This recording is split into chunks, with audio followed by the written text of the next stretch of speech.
अंदर में 5 मुख्य धारा है, मुख्य चीज़ है।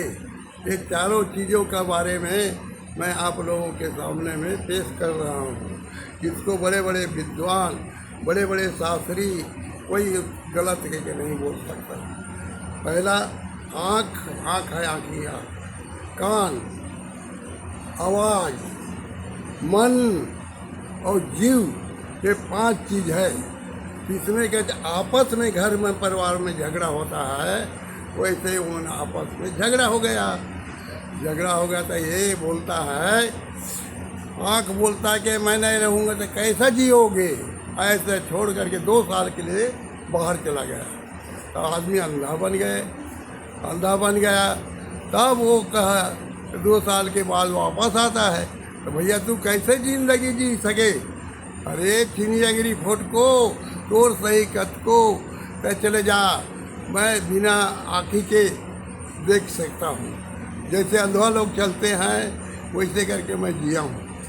तुम्हारे काम बिगड़, हमारा काम नहीं रुकेगा। उसने अर्जी किया है, हमारे महाराज मोर गलती हो गई, मोला माफ़ी दे, तो मोर जगह मोला रहने दे। तो उसको आशीर्वाद दे दिया जगह। इसके बाद में कान जाता है, 2 साल के बाद वो आता है, तो कहते हैं भाई तू कैसे जिए, बिना आवाज़ सुने कैसे जी गए। अरे गूंगा लोग इशारा से जीता है, उसी प्रकार हमने जी गया।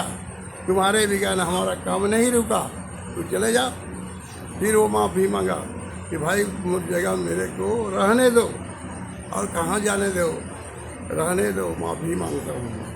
तब उसको शरण में आ गया तो उसको माफ़ी दे दिया। इसके बाद में कौन जाता है, आवाज़ जाता है।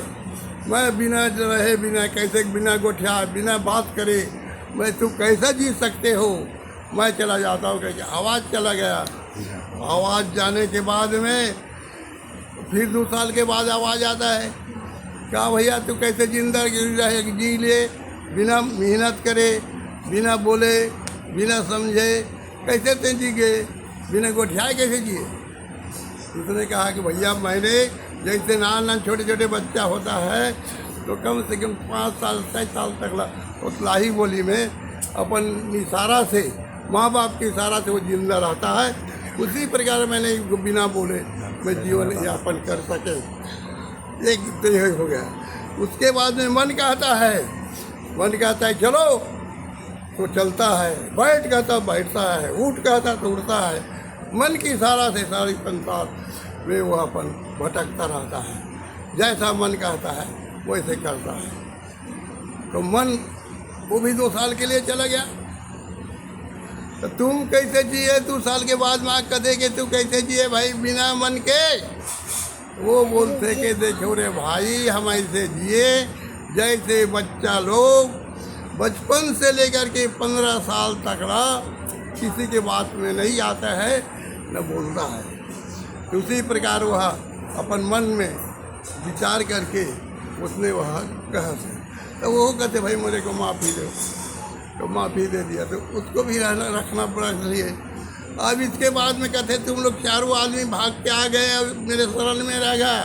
अब जीव कहता है, प्राण कहता है कि मैं चलता हूँ, देखता हूँ तुम्हारा कितना शक्ति है, क्या करनी है, चलो मैं देखता हूँ।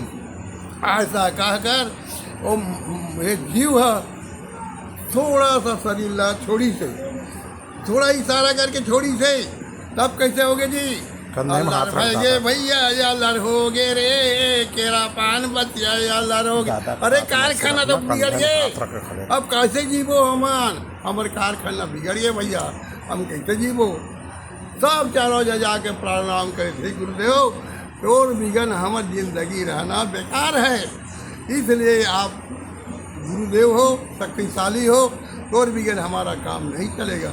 आप रहिए, बैठिए, हम लोग आपका सेवा करेंगे, जो आज्ञा करोगे वो करेंगे। ऐसे ढंग के कारखाना है भैया शरीर। अब यहीं से कर कथा समाप्त हो जाता है।